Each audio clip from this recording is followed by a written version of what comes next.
Star money draping gold, we sipping on success. Diamonds make moves, icy wrists stay fresh. Dating lights flicker, shadows of the best. Click rolling deep, never failing, no test. I'm the man, star money's glow. Diamonds dance, watch them show. Click together, never solo. Ohio's finest, let them know.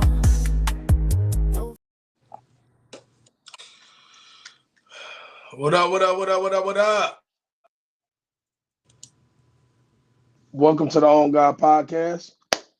Everything I do it on God. Everything we do it on God. When I do these two crazy motherfuckers, we do it on God. Young Money Bad News, Coach of Star Money Click. No one rap in the world. BMC for life. Legendary is definitely coming very soon. 1/5 of the Coach of Star Money Click. No one producer in the world. You know, Punish Me Vodka that sponsors every show we do. Who they taking in the first round? I don't know. We'll figure it out. Jimmy Two Times, my brother from another mother, 49er fan, Detroit Tiger, Miami Heat, and Did You Miss Me? I don't know if they missed you, but I damn for sure don't miss you because you ain't my woman. But we are the On God Podcast. All right. Welcome back, folks. 2 weeks behind, but we're going to catch y'all up real fast.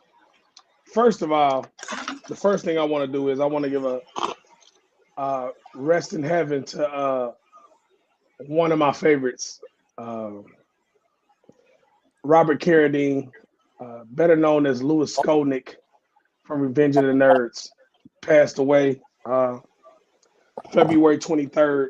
We did not do a show at the time that I knew he did. I knew it happened, so I didn't get to announce this for him, but I want to give condolences to him and his family. Shout out to him. I love Revenge of the Nerds, one of my favorite movies. All the Nerds movies is my shit. So, you know, me and Two Times talk about that shit all the time. We fuck with that hard. Another rest in heaven for a legend, legendary coach Lou Holtz. Died at 89. He died on the 4th of March. Notre Dame legend. Like, just if you know Lou Holtz, you know Lou Holtz. Also had a little beef with our coach at Ohio State where he was wrong as fuck all the time, but it's cool. And then he had a show with old boy, Mr. May's cornball ass that I didn't like. But you know, it is what it is. Condolences to both of their families. I just want to put that out there first before we start. All right. NFL. The Raiders cut Geno Smith. Are we shocked? I didn't think they should have picked him up in the first place last year, but hey, Me too. Used him for a bridge quarterback so they could get the number 1 pick this year, and we all know who they're picking this year, so that made Geno Smith and not shocked. No. I mean, y'all remember that movie Desperately Seeking Susan? Yeah. Well, that's the Raiders. They was desperately seeking a quarterback. They signed his dumb ass. He wasn't even you know what? To be honest with you, I'm not shocked. I almost think they should keep him as a backup just to, you know. And I'm not saying he's worth anything, but, you know, sometimes you need a veteran quarterback just in the room. Now, if they can find somebody else, like they get Kirk Cousins or somebody just as a backup / placeholder, just in case this kid ain't ready when he comes in, because they're going to draft him. Well, here's the thing. You know what I mean? Here's the thing. Geno Smith sees himself as a starter, so he ain't going to take the back seat. So that's probably a conversation they probably had, and he was like, you know what, just cut me. There's jobs out there. And then Kirk Cousins ain't taking anywhere near a minimum to play.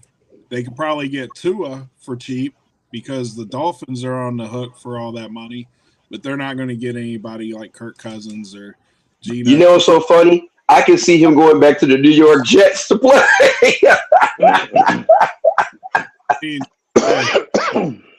I can see Geno Smith back at the Jets. That would be funny. I don't even think he's a good backup. I think he's done. He's going to get a job, but he's going to get a job, but he doesn't deserve one to me. I think I really brought that up just for him to maybe be a mentor. If they're going to draft a young kid, sometimes even if you don't have to be a great quarterback to also be a mentor because he does have experience in the league. And he went through some bullshit in New York when he got drafted. And and Mendoza's getting drafted by a team that's definitely on that same type of time that the New York Jets were when the Geno Smith got drafted by them. So, it is what it is. The Raiders trade Max Crosby to the Ravens for a 2026 and 2027 first round pick. What I think is funny about this whole trade is everybody wanted him.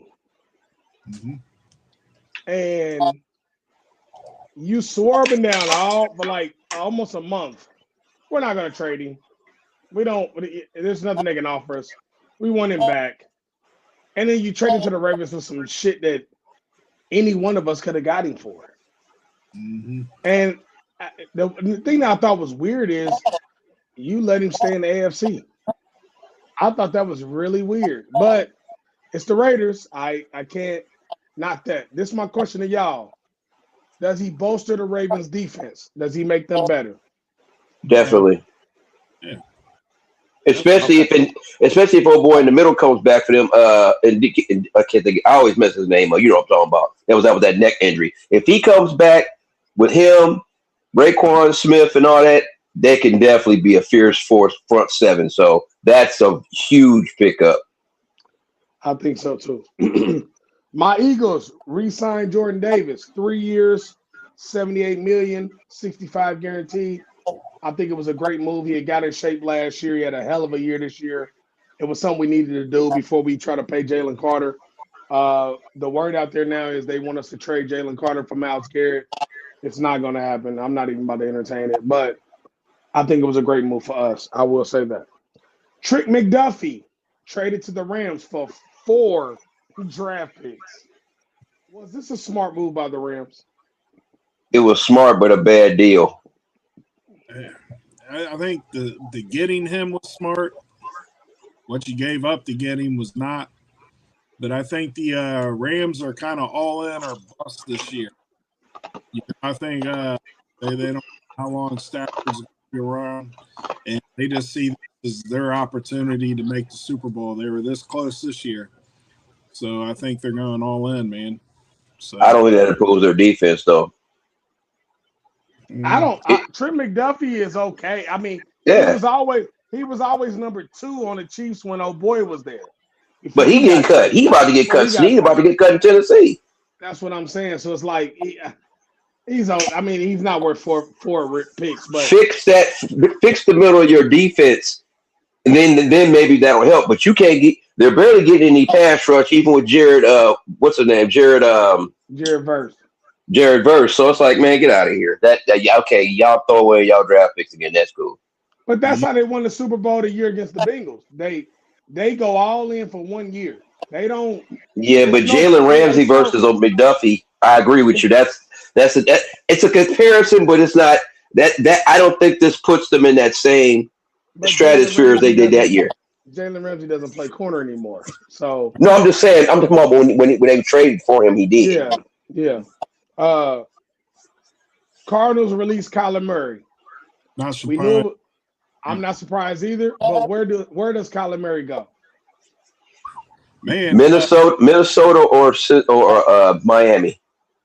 I think Minnesota makes more sense for him. I thought he was going to get traded or released and go to the Jets. I thought he was going to get traded to the Jets. But, I mean, nobody's doing that free will. So if he's got free will and he's entertaining stuff, I think it's Minnesota, man.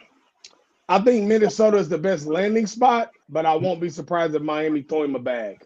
Yeah, that's true too. Miami might throw him a bag. Because Miami, he's going to get significant. He's going to get significant interest. I mean, I've even heard. Don't be surprised if Atlanta even peeks at him. I was going to say, don't be surprised if like a third team. I can see Atlanta. Atlanta would not be bad, but they're in on Penix now. I think they're in on Penix. Because Penix was not bad. He wasn't bad. He just got. No, he wasn't. He wasn't at all. I think, and he's young. I think they're going to stick with Penix. And they couldn't keep that whole offense together on the field at the same time too. So I think some continuity with Penix and London and Pitts. Now that they're going to pay him with Bijan in the backfield, and you improve that line a little bit, that offensive line, shit, Atlanta gonna be exactly what we thought they should have been. But they also found their identity with running the ball with their running back now. They know who Definitely, they are. That's why they look so good definitely. at the end of the year. Stephon Diggs released from the Patriots. Where does he go? To court. Cardi B.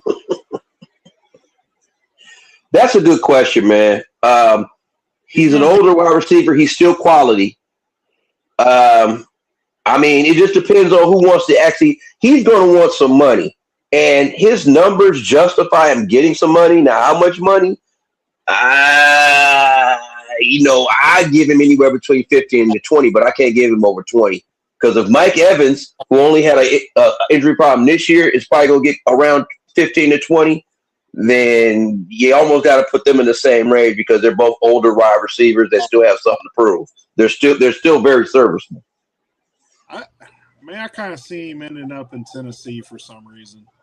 I don't know why I got that feeling. I just feel like Tennessee would be the team that would throw him a bag, and that would be something he would want. It doesn't matter the team. I think his off-field problem is going to hurt him because, like I said, he's not a bad guy. He just has bad relationship issues, which that ain't got nothing to do with his play. But, teams really look at things, well, if we're going to get this guy some money, is he going to actually be here to play, or we're just paying for his legal fees and him to not be here? A good spot for him would be is Cleveland. If they bring in somebody else. I can see him going to Pittsburgh. I was just about to say that shit when you said that. Pittsburgh don't have shit at that second spot, and he would be a great number 2 for DK for real. Like, but also with you got to understand too. Like, he had a good year. He didn't have a bad year. No.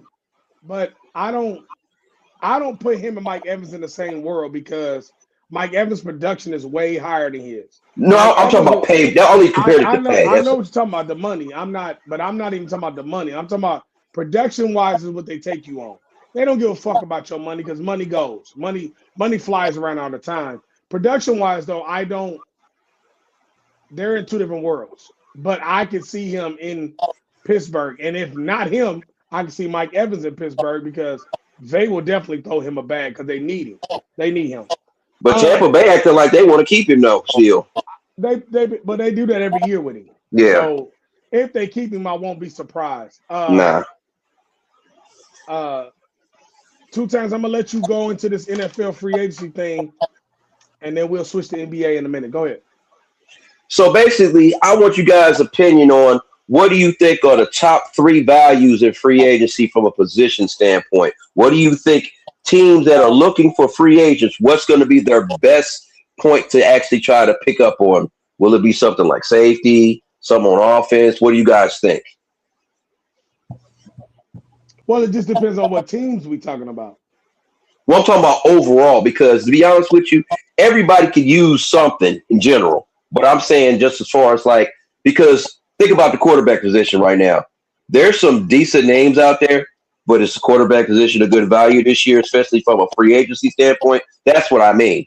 So it's like everybody needs something different for the most part, but pretty much everybody's pretty much looking to improve every part of their team. But as far as like what teams can spend and what they can actually get out of that particular position, what are the best positions you think in free agency, the top 3 positions that you think teams can get the best value out of? Linebacker, edge rusher, and offensive lineman. Those are always the cost-effective positions you can get in free agency. I think quarterback this year is where they're going to get the most value because they're not going to have to bust the bank open to get any of these guys. If you're not sold on a rookie quarterback or you don't think you can get one in the draft, I think quarterback is probably the best value that you're going to get in free agency that we've had in a long time because all these guys have something to prove.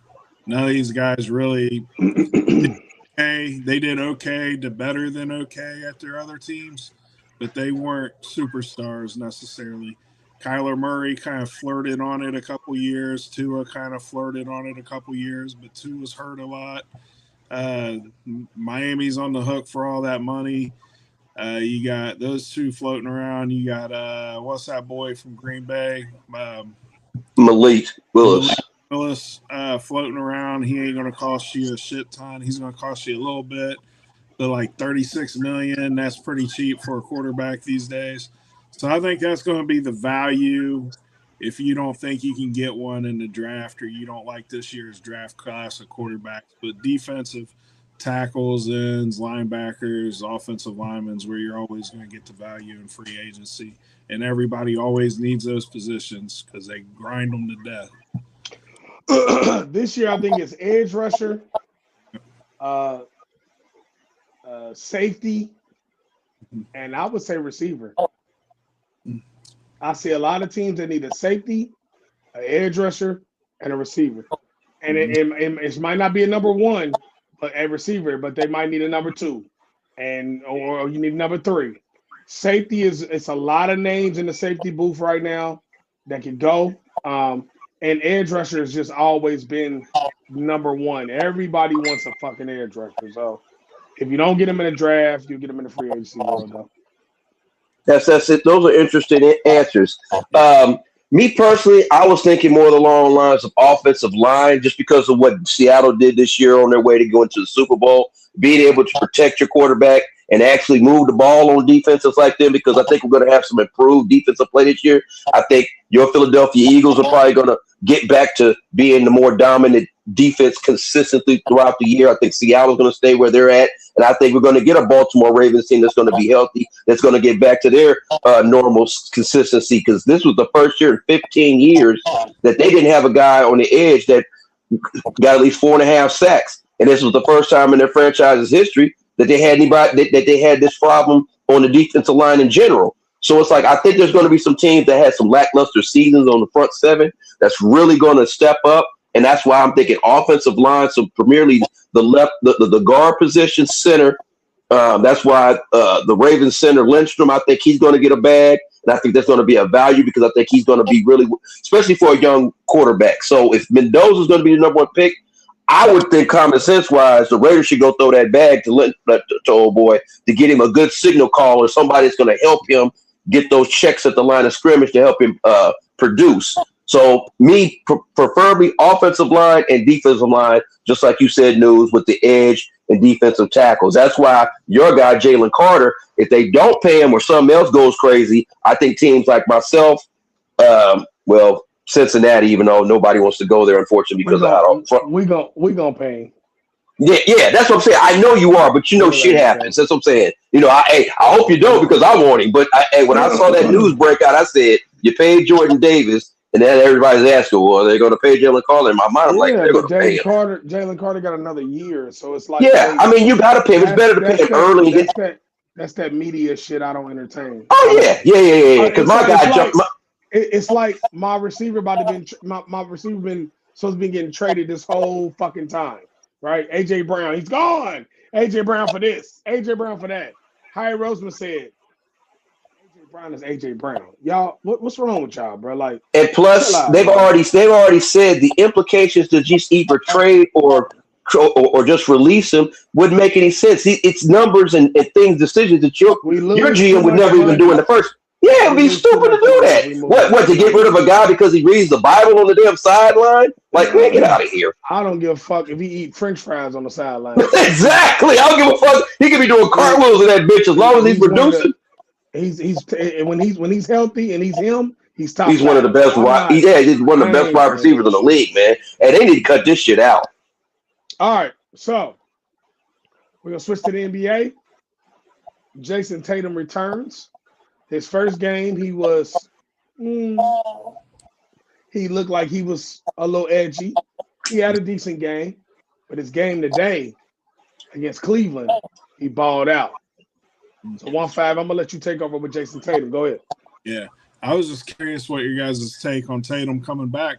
Does that throw off the chemistry with the Celtics to where they had to? They got into a rhythm to where they take a certain number of shots and stuff, and there's going to be guys that's got to step back a little bit so that he gets his? Or is it now the Celtics are the favorite in the East because he's back? Go ahead. Well, I watched him today. Mhm. What I noticed was they let him get his shit going first to get him back in the groove. The thing about the Celtics too, though, you gotta understand this. Like, they led the league in threes for like the last 3 years. You know what I'm saying? So they don't care who shoots the ball.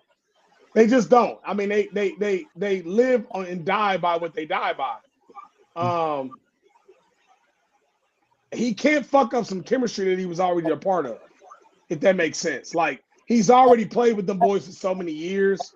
So it's like that's the thing about the Celtics too. You can plug into their offense really easy because you just play it seemed like when you go over there, like for instance, they got Vucevic from Chicago.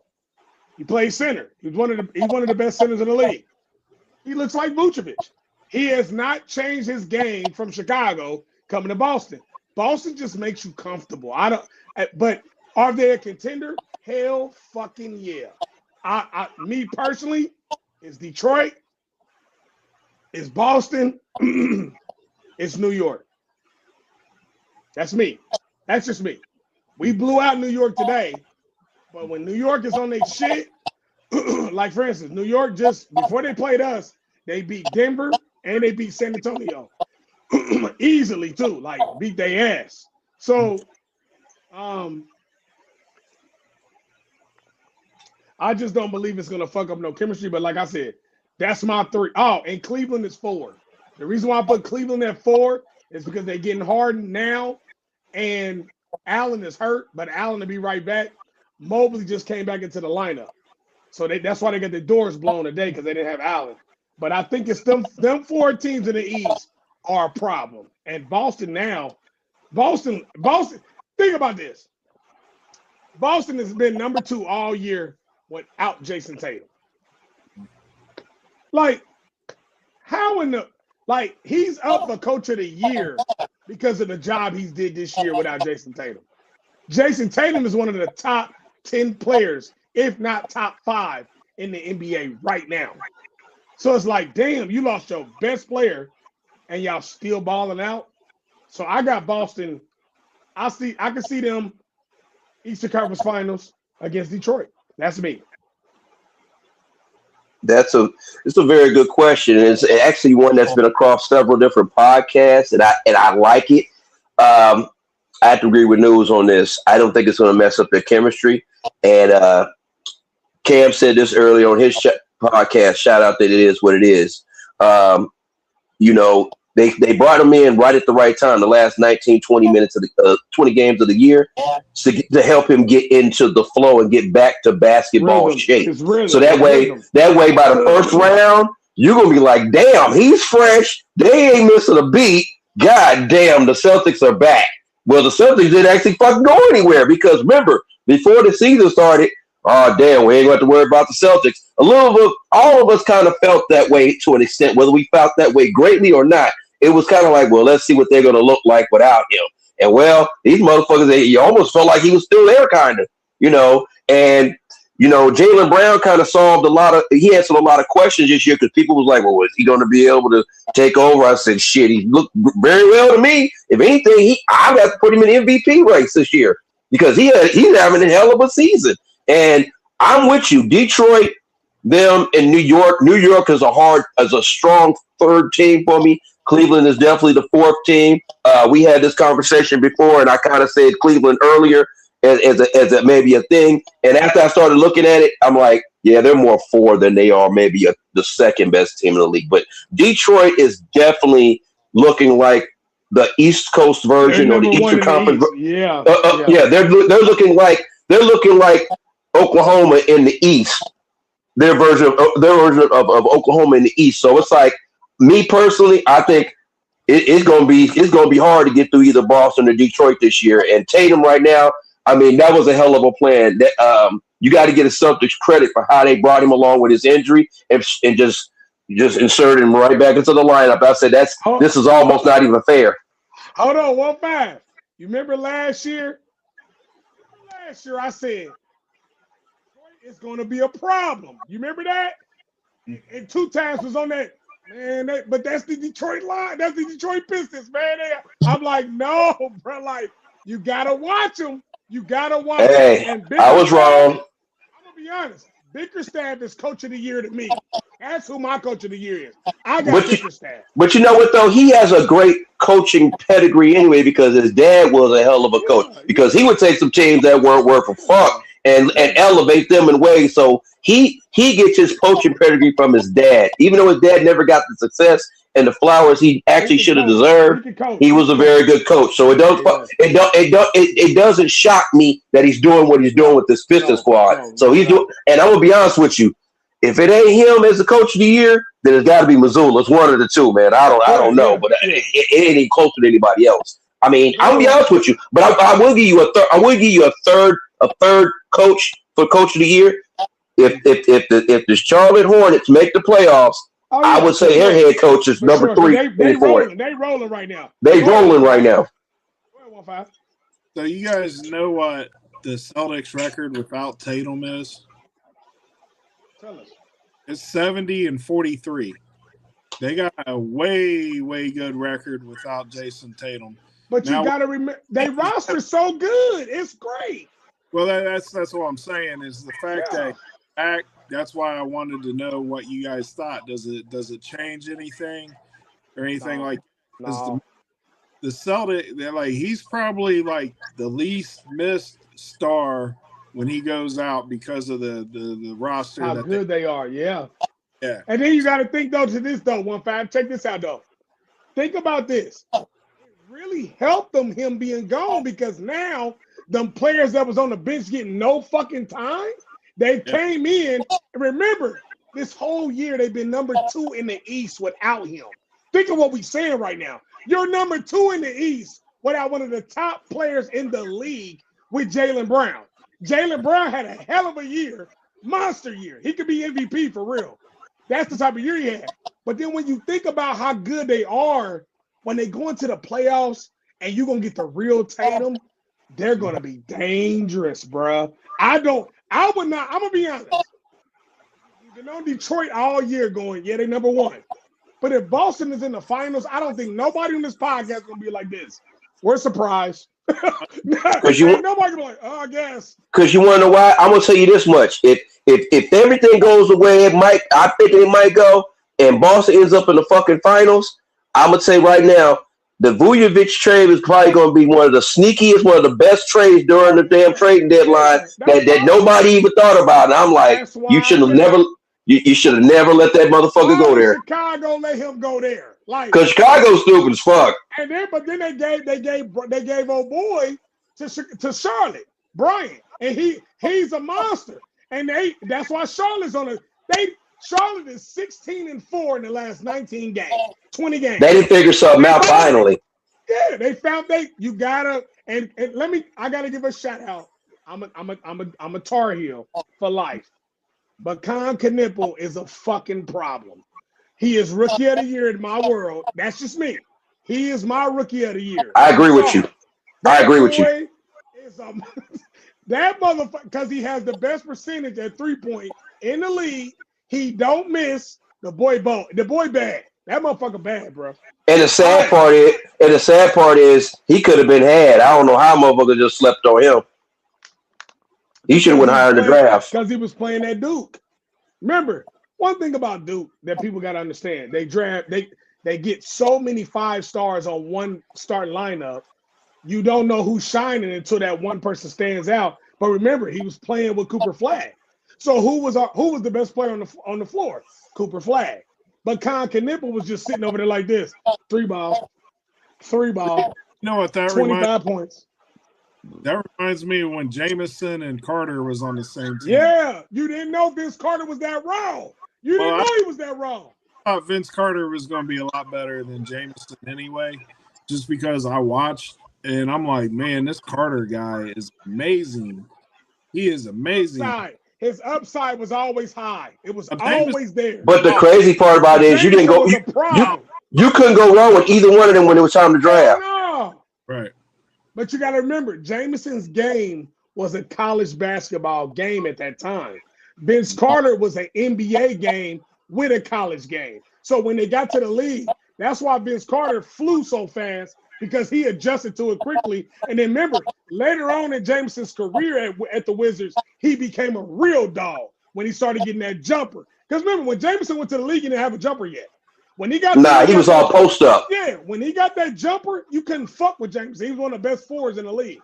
I mean threes. I'm sorry. All right, so we're gonna move on. I love this shit. We're doing good right now. This is my next question to the guys. Can the Spurs really dethrone the Thunder in the Western Conference Finals this year?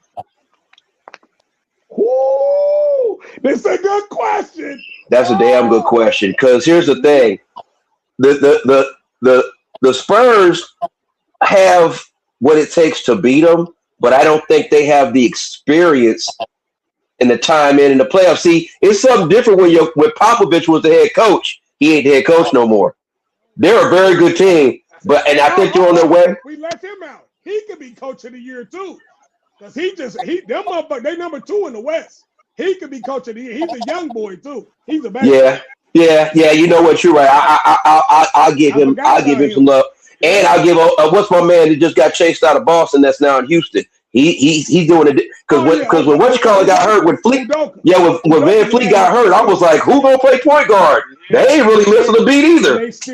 But you know what's so funny about that? You look at Boston and you look at Houston, and both their head coaches are the same coaching style. That's why those teams are doing what they do. Yeah. 1-5, what you think? What you think about the Spurs? He's thrown in the Thunder. Can they do it? I agree with 2 times. I think that they'll give Oklahoma a series. If Oklahoma doesn't slip up to somebody else and they do meet, I think it'd be a 5-6 game series. Oklahoma winning, just because I don't think they're battle hardened enough yet, especially playoffs. But I think if they catch them next year, it's a different story. And Wemby's a beast. Yeah. But I think it's like things like the Bulls when they used to play the Pistons. You know, they get beat up a little bit and then they come back. They had to go through them challenges, them trials, tribulations. Where everybody's just going to say the Spurs are the team and they're going to beat them and this, that, and the other thing. Watch, if they play in the playoffs, ESPN and the other talking heads will talk about San Antonio really putting it to them and stuff, and I don't think they're going to. I think SGA and them, barring injury, they're the team to beat in the West, man. So let me. I'm gonna piggyback off of both of y'all's answer and watch this. When I'm about to fuck both of y'all up. They played 4 times this year. 3-1. Who do you think it's in favor of? San Antonio. Yeah. But let me get to this. It's 3-1 San Antonio. But I'm gonna go back and now I'm about to wake y'all up and take y'all back. Let me go back to when my Lakers was in the 2000s, going back to back to back. We would have teams like Portland, like Sacramento, in the regular season give us problems. The playoffs came, and like 1-5 said, you said 2 times, the experience and that grit of having that knowledge of the playoffs, San Antonio don't have it. And this is what I told Keno this. Shout out to Keno. Shout out to I told Keno this the other day. I said, whichever one of these teams get home court advantage, that's the team that's going to win between these two. Because OKC in the playoffs is a whole different problem than regular season OKC. That shit is on Golden State level of loud. Like, it's 2 arenas that you don't want to go to that's loud. Golden State, OKC. Oh, and Denver. Denver's like that too. Because the altitude is altitude. Yeah. But I'm going to be honest. I'm with both of y'all. I don't think they're going to beat OKC. I have OKC going back to back. Me personally, I think the only team that give OKC a problem is Boston. That's just me. Because I think Detroit is there, but I think Detroit is a year away from being in the finals. But I think Detroit is going to make the Eastern Conference Finals. I really do. But I don't think they can beat Boston in 7 games because of the experience and just that grit. Like, Boston knows how to do it. And Boston go now. There's another thing about Detroit that people sleep on. Detroit has damn near the best bench in the league besides OKC and Boston. So and San Antonio. San Antonio is deep. But this is what I want to say this about San Antonio. I don't know if y'all know this. San Antonio doesn't have an identity on offense. They don't. Mm-mm. Because that's going to hurt them. Yeah, if you ever watch them play, if y'all are the coach of San Antonio, who's touching the ball first? It's always going to be Wemby. Castle, Vassell, and Fox always score first. Mhm. Makes no sense. When you watch Detroit, it's Cade. We going Cade Cunningham. When you watch Houston, we going KD. When you watch Minnesota, we going Ant-Man. When you watch Boston, Jaylen Brown, Jason Tatum. When you watch New York, Jalen Brunson. You don't go outside y'all. He's the one. Why are y'all going outside the one? That's why. So that's the thing about them. And I got that from Gilbert Arenas because Gilbert Arenas said that shit. Shout out to Gilbert Arenas, his show. He has said on this podcast, he said, I like San Antonio, but what is San Antonio's identity on offense? And I sat there and I watched them and I thought about it. And when you watch them play, it's like they don't even go to Wemby first. They play out. All the championship teams go to their main guy, and he had to get going first, and then he gets everybody else going. Now those teams that don't have an identity, or you get that when an old Pistons team that didn't really have a superstar, then it didn't matter. They won in an untraditional way and an unorthodox type of way. Yeah, But I will say this: Boston and Oklahoma City is the series we should have got last year if Tatum didn't get hurt. And I think we're gonna get it this year. I really do. So, yeah. With me now, I'm gonna transition to this next question of both of y'all. How serious do we take the Detroit Pistons? I think Very serious. I think the Detroit Pistons are in the same position San Antonio Spurs are in. I agree. I do. You know what's funny? 1-5. I think they're the second. I think they're the second team in the East, but they got the number 1 position. And when it's all said and done, I don't think they're gonna beat Boston because Boston they challenged. They know it. They've been there. I think San Antonio and Detroit is a year away. And I'm gonna be honest with y'all. If we get San Antonio and Detroit in the finals next year, I will not be surprised. I will not fucking be surprised, bro. Real shit. But let me ask y'all this too, with this same question. Is Cade Cunningham an MVP candidate? Because I believe he is averaging, he is doing numbers in every category. Mm-hmm. He don't play the one, but he plays the one, which is crazy. They don't. He's one of the most complete. He's one of the most complete players in the league right now. Yes, he's complete. He's complete. And I'm happy to see it though, because Detroit is one of them franchises where, and we all grew up in that era of the bad boys. You have to have Detroit, man. You have to have Boston, Detroit, and New York good in the East. We just need to get Chicago back there. You do. But if you don't have Chicago, you gotta have them 3 main markets. Definitely. Man. You have definitely. It just fits. So I know how y'all feel about that. Now, let me transition to the next question. Still in the NBA. Can the Knicks really make a run? I think they can make a run. Now, will they make a run? That's a different story. I think we saw the best of them last year. I don't think so. You don't think I think they're better this year. I think they're better this year. Playoffs.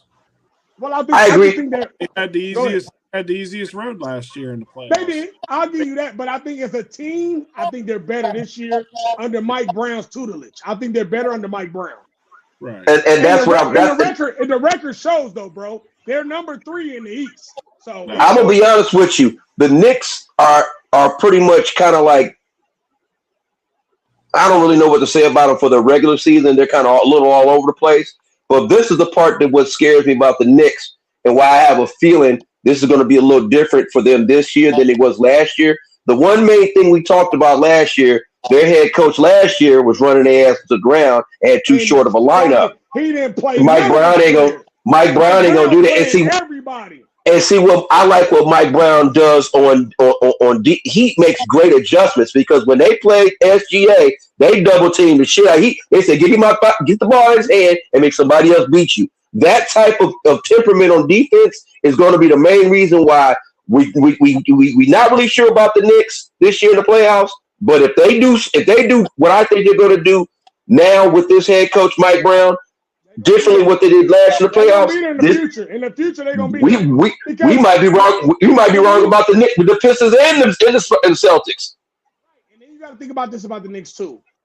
Mike Brown is under that tree of Popovich, so it's in his DNA. He's a winner. He knows how to win. Even though Cleveland fucked him over, and the Lakers, we fucked him over too. He's really good with them because they know what their offensive identity is. They just didn't play no D. And now they play D. And, man, I think in the future the Knicks are going to be there. But right now, I'm with y'all. I just don't think they're better than – I don't think they're better than Boston.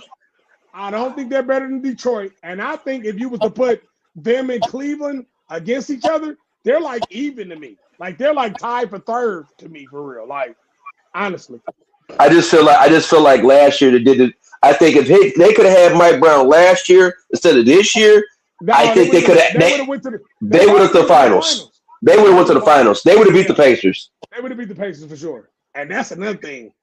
That's another thing I want to say. Is it not crazy though that like the Pacers have nosedived? It just shows you how good Halliburton is. He's good. I've said this before. I don't think Halliburton is a superstar, but I think he's an all-star. But I think if he comes back and he keeps playing at a certain level, I will crown him superstar status. Because if he keeps giving me the same numbers and he goes to the playoffs and he produces, I have no choice but to go, that motherfucker's a superstar, bro. And that's just how I'm just being fair. Like you know who I want, but y'all know who I really, really like that under the radar, but their team ain't that good, but they probably gonna make the playoffs. I think Brandon Ingram is a motherfucking problem. Oh my God. Toronto is a sleeper. Because he was in a waste dump in New Orleans. Oh, we should have never got rid of him in LA for no. That was horrible. I keep B.I. He was young. I knew he was gonna be raw. Man, that motherfucker's sweet. So this is my question to the guys. Top three. Who's your MVP top three candidates in the NBA right now? Just three. 1-5, who you got? Jaylen Brown, Wemby, and Cade Cunningham. Okay. 2 times who you got? Be different. I'd have to say Cade Cunningham, Djokovic, and I put Wemby in there. I put Wemby there. I got Cade, Joker, and Wemby too. I got them too. And because SGA can't qualify because he didn't miss too many games. Yeah. No, actually, Joker might not be able to also. He's this close. I think he's got like a game or two. He can't miss no more games. If he miss another game, he's done. But Joker's number, he leads the league in rebounds and assists. And if he's on autopilot, he's on autopilot. What? Like, what the fuck, bro? Effortless. You know what I mean? All he has to do is get into the parking lot and it's over. It's like he's a video game player, bro. Yeah, looks like a magician out there. He's just floating around. You know what I mean? Like, what's this guy doing? Motherfucker put up 50 and 15 assists like it's nothing. Like, what the fuck? Is anybody guarding this motherfucker? They did. But they are. You're not even really paying attention. Next thing you know, the dude, you look up, dude's got 30, 20, and 15 or some shit. You know what I mean? I had this conversation with Magic today, actually, or it was either yesterday. And Magic will be on the show soon. We talked about it. But what do y'all think about this? You know, I said this to him, and he agreed with me. I said, Prime Shaq in LA against Wemby and Joker, they can't fuck with him. And I'm gonna tell y'all why. Joker don't play no defense. Shaq gonna dominate. Shaq will get 40 and 20 on him easy, right? But Shaq's not gonna stop him because he has that outside game that Shaq doesn't want to guard. Well, A matchup that I would love to see, Wemby and Shaq, even though I think Shaq's still gonna get his numbers because he's so big and he'll move Wemby, I still think Wemby gonna get his numbers because he's so tall and he can stretch the floor. but you know, Akeem Olajuwon gave Shaq a lot of problems. But you talking about baby Shaq. But it See, doesn't matter. if you put Akeem, yes it does. If you put Akeem up against LA Shaq, Akeem ain't fucking with him. Period, bro. No. Yeah, 2000 Shaq was probably.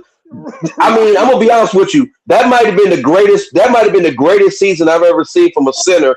And when I said that keyword is seen, because I never saw Will Chamberlain. No. YouTube don't count. The greatest center. You talk about 94, 95 Shaq. I'll give you that. Akeem is fucking him up. But 2000 Shaq, Akeem not fucking with him. Oh no. And you know what's the great thing about the great thing about that is 1-5. If it wasn't for what Akeem did to him in the finals, we don't get 2000 Shaq. We don't. He made him play like that. He even admitted it. He said, if I don't lose to Akeem, I don't become 2000 Shaq. Period. Because Akeem was the one. Well, Shaq has said that Akeem Olajuwon's the one person that gave him fits in the NBA. But it was 94, 95. Plays a lot like Akeem offensively. You know what I mean? So I think offensively, you're right. He's going to give him some problems. But he's got for sure. Than Akeem had, but Akeem had a nice mid-range jumper. But I don't think any of them's fucking with Shaq all the way. No. Shaq I think it's just because now when Wemby block his shot here and there, he probably blocked the jump. But in the post, he can't do nothing with him in the post. If he want to spin and put that body on him and dunk, he gonna dunk on Wemby a lot. You know what he would do to Wemby? Remember how he did Dikembe in 2001 in the finals? It'd be the same shit. Exactly like that. He too skinny. Like you have to be like, you gotta be like this, bro. When you fuck with Shaq, you gotta be cut. I'm gonna be honest with you. Joker don't have a chance. I'm gonna be honest with you. If you took this year's Spurs team and had to play that 2000 Lakers team, you can't put Wemby on Shaq anyway. You'd have to put somebody else on him. Who the fuck gonna guard Kobe? Wing. Who the fuck gonna call? Who gonna call? I might as well be guarding Kobe. Who gonna be? We talking about being like, you gotta remember, it's like I think people forget this. 20, 21, and 22-year-old Kobe Bryant. That's the 3 titles in a row. The shit he did to Sacramento alone, like by himself, not Shaq. See, people forget them games where he had 40 on Sacramento, 40 and 17. And motherfuckers like, damn, Kobe did that? Yes, with Shaq in the lineup. Where he had to defer to Kobe, like, go ahead, youngster, take over. Kobe was one of them, bro. But you know what's so crazy? I almost feel like if Chicago would have stayed together for that 2000 season, can't nobody fuck with them. Yeah. No. Ron Harper at the 1, Jordan at the 2, Pippen at the 3, Rodman at the 4, Longley at the 5. First of all, they too long. Second of all, they got the best defense in the league. That's number 2. And number 3, it's a man on the floor that wears number 23. Ain't nobody fucking with that man. They can't. And they was talking about it on Pinson and Raymond Felton. They podcast, the Baja. Shout out to the Baja. They was talking about putting the Warriors 17 team up against the 96 Bulls. Bro, stop, bro. Just stop. Because Ron Harper alone, Klay Thompson and Steph Curry's ass up. He's not letting them shoot like that. He's not giving. He's 6'6". He's not playing like you're putting Pippen on KD for sure. Like you might put Jordan on Steph. And if you put Jordan on Steph, it's going to be a problem. Klay Thompson can't even dribble. So you ain't even got to worry about him putting the ball on the floor. And Draymond Green, Dennis Rodman have him foul at every game. Dennis Rodman Hey, Dennis Rodman would have grabbed his nuts, his ass, and everything else, had him salty. He'd have been in the locker room because he'd have been ejected. He'd have probably licked the back of his neck and did some stupid shit to him. He would be like this.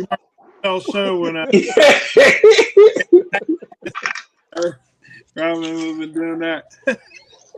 Robin would have said, "Is he coming out for the second half?" They'd be like, "Nah, you was grabbing his nuts too long." Like, damn, bro. Yeah. We're like, bro. And then hold on, and then they forget this because they went to the Andre Iguodala. Tony Kukoc is 6'10". Tony Kukoc was a problem. Tony Kukoc was 6th man of the year that year. What the fuck are you talking about? That's 17 plus off the bench. Steve Kerr is a target shooter. He's literally Steph Curry and Klay Thompson Jr. This is all day. All day. And Judd Bushler. Come on, bro. Come on. Come on. Mm-mm. That was sweet, man. That Bulls I team. love that Warriors team, but that Bulls team. Let's just be realistic here. The No. only team I think that could match that Bulls team is my 2000 Lakers. And the reason why is because Shaq is a problem for any era. And Kobe and Jordan would match each other. So all the shooters I got in LA with Rick Fox and Devin George, and we got a nice bench. We got a lot of players. But I don't, man, that 96 Bulls team, man, that might be the best. And then I brought this up. I don't think they can fuck with that Warriors. I don't think they fucking with that 85 Boston or that 85 Lakers. I don't see it. Because them motherfuckers was 10 deep. Like, they could bring 10 Hall of Famers off the goddamn bench. Y'all tripping, And bro. the fact that LA just ran up and down the field on the court all day long. Who's fucking with Kareem? Who? On what team are they fucking with Kareem? And Magic is 6'9". What are we talking about, bro? Like, and then who's fucking with Bird? Parrish, the whole Mikal, Parrish, Bird in the front line is a problem. Man, I don't even know. I think if Bird played. I think if Bird played right now in today's NBA, Luka. 30, Luka. yeah, because Joker played. He averaging about 40. He's averaging 40, 40 and 10, 40 and 10 easy. 40, 10, and 10. He basically be Joker at the 4. Jordan would average at least 40. If not 45 a game. Jordan might average 50. He might average 50. Yeah. He's 175 points a game. I'm just saying that's why I threw them teams out, because I don't really think people understand. Like, when they go with the nowadays teams, Boston, Detroit, LA, Chicago were so deep. If you really play them in a series, when we talk about 7 games, you're going to get tired out trying to match them, because they got Hall of Famers on the bench. Fuck the starting lineup. All 3 of them teams. The 2000 Lakers, bro, it's all them teams are playing man-to-man defense too. None of that jump defense. None of that. But you're not playing zone. You can't zone, and you can hand check. How the fuck y'all gonna play? If I can hand check, oh, it's over. It's over. You're gonna be so. You're gonna be so. You're gonna be so by game 3. You're gonna be pained. The random ain't even coming to the lane fucking with the bad boys. Hell no. They'll cry. They be at the halftime. I swear to God, man, I hate them. Like, I know he's on you. But can you imagine? The next show we gonna do a poll. We gonna put a poll up. I'm gonna write down the best teams that won the championship. I'm even gonna throw that Miami Heat team with Bron and them, with Wade and them, and I'm gonna match them up. And I want to know who we really think can fuck with who. I don't, bruh. If you put the '85 Lakers against Bron and them, I got the Lakers all day long. I got the Celtics all day long. Because I don't think nobody can fuck with Bird. Nobody can fuck with Magic or Kareem. Didn't the 85 team, the 85 Laker team win like 65 games that year? Yeah. Yeah, they ain't no. Bruh. Yeah. That's when they had their own Converse and Yeah. colors. Come on, man. Like AC James Worthy. Who the fuck is checking James Worthy? Who? Big Game James? Man, stop, bruh.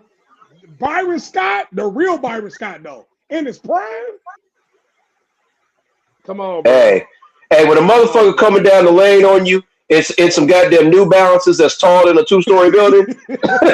What you gonna do when you got some 20-foot tall goddamn Converse? Hey, no, what big man? What Chris Bosh ain't fucking with Kevin McHale?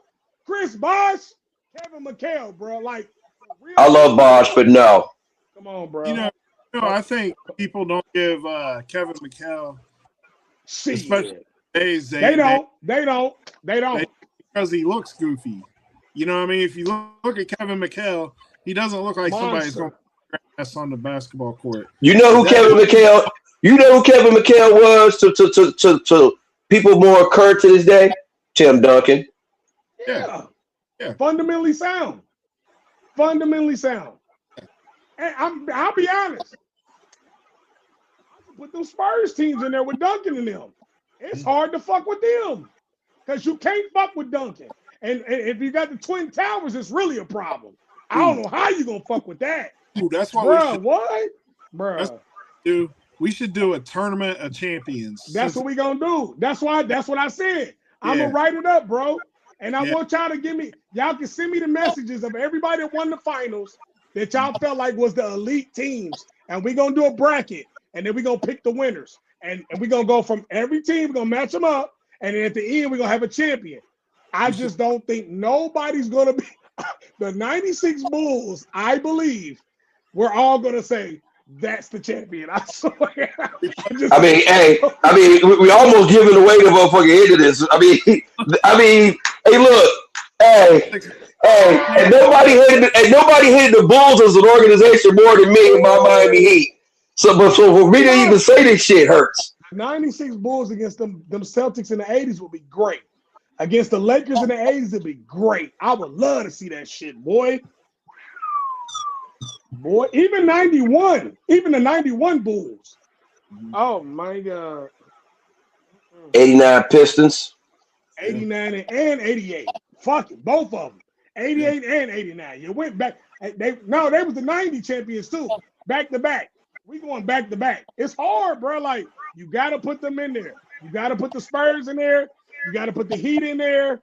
You even gotta put the Mavericks. If you think the Mavericks was that good with Dirk, because Dirk had a finals for your ass.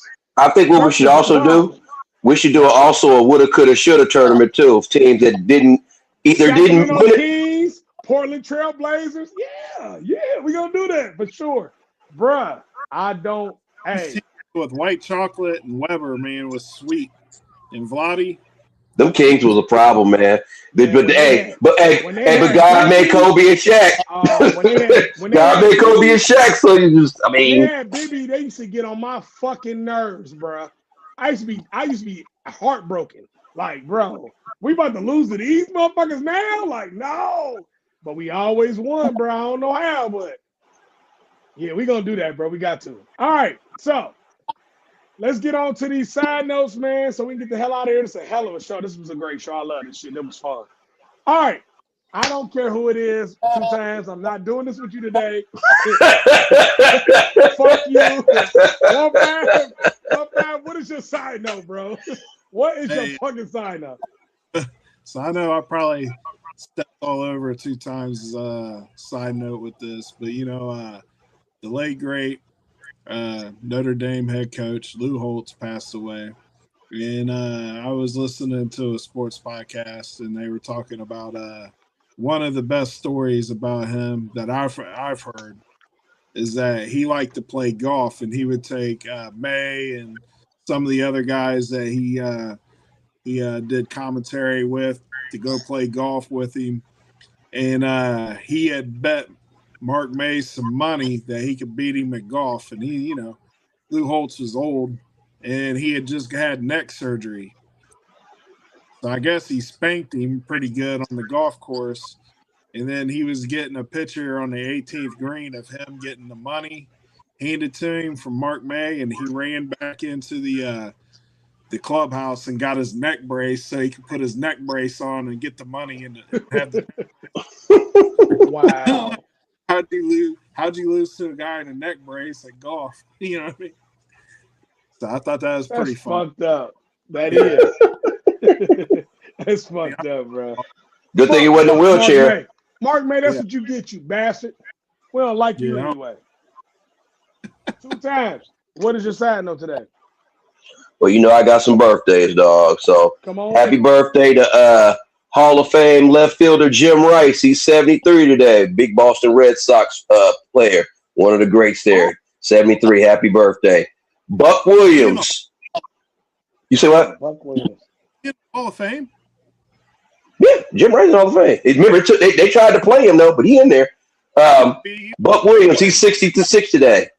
Buck Williams. Portland Trailblazers. And they say he was one of the strongest big fours in the league. Hell They said he had that grown man strength. It wasn't even Jim strength. But Kenny Williams Kenny Williams. Kenny Smith's bow-legged ass. He's 61 today. It's his birthday. Yep. Sure. Yeah. His bow-legged ass. Happy birthday to you, Steve Sarkisian. Boo. He's 52 today. Yeah, I will mention that Texas Longhorn is his birthday. I ain't gonna be like that, but happy birthday. Shout out to Shaq. Shaq's birthday was the other day. We just didn't do it. Yeah, it was the other day. I was gonna mention that, but I was trying to keep it to the day, just today's birthday. And then finally, Hines Ward. He's a big 50. That's crazy because me and Hines Ward. I knew you'd enjoy that. That's why I made it last. 1-5. Yeah, 1-5 favorite player. He's 50. Hines Ward. Hines Ward. Hines motherfucking Ward. The dirtiest player in the league according to 1-5. Right. Dirtiest ever. He walked around with a machete on the field and shit. That's some funny shit, My only bro. memory of Hines Ward. Oh man. I remember the past shows where you would go in on it, we just be looking at you like, man, you gotta leave that man alone. Right. Dude was over there making legal plays. I want to say happy birthday to all them legends and greats. My side note is very simple. I want to give a shout out to all the Ohio State players that was in the pre-combine workout that showed their ass and got a lot of props. I mean, we got Arville Reese, Sonny Styles, Lorenzo Styles Jr. ran a 4.2. Cardinal Tate was clowning. Even our Max Clare ran a great time. The Buckeyes is showing out in the combine. That's a shout out to my coach, the coaching staff, the whole university. Keep putting them in the league, bro. Keep bringing them in. Let's keep winning. Let's keep doing what we're doing. I just want to shout out Ohio State and shout out the fact that these boys about to be pros, and I appreciate it, and I'm happy for them. I can't wait. I can't wait till Caleb Downs do his pro day, but they claiming he might have tore his ACL, but I don't know yet. I'm gonna research that. I'm gonna find out some more info. Damn. Yeah, they claim it, but they don't know. But shout out to the Ohio State players that just played last year. I hope I can't wait to see y'all in the league. Y'all looking really good, man. Well, I'm gonna do what I always do. Everything I do it on God. Everything we do it on God. When I do these two crazy motherfuckers, we definitely do it on God. I am Young Money Bad News, Coach CF Star Money Click. I'm the number one rapper in the world. I'm definitely BMC for life. And Legendary is gonna be some shit. I don't even gotta say coming soon no more. It's some shit. 1-5, the other Coach CF Star Money Click. No one producer in the world. Punch Me Vodka sponsors every show we do.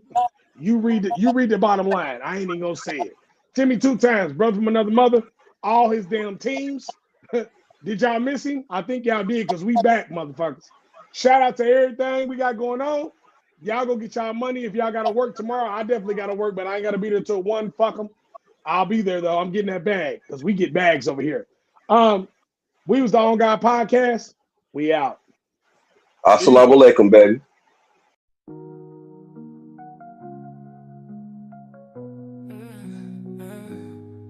Star money draped in gold, we sipping on success. Diamonds make moves, icy wrists stay fresh. Dating lights flicker, shadows of the best. Click rolling deep, never failing, no test. I'm the man, star money's glow. Diamonds dance, watch them show. Click together, never solo. Ohio's finest, let them know. OVO nights, heavy on the vibe. Strutting through the city, unstoppable tribe. Cash in the pocket, dreams in our eyes. Popping bottles, no disguise. I'm the man, star money's glow. Diamonds dance, watch them show. Click together, never solo. Ohio's finest, let them know. Whispers in the dark, luxury and grace. Star money governs, leads the race. Glitz on the teeth, crowns in place. Dayton nights, victories embrace. From the streets to the skies, we escalate. Star money, click plans, they never late. Money in our steps, on the path to great. Diamonds in Dayton, check the state. I'm the man, star money's glow. Diamonds dance, watch them show. Click together, never solo.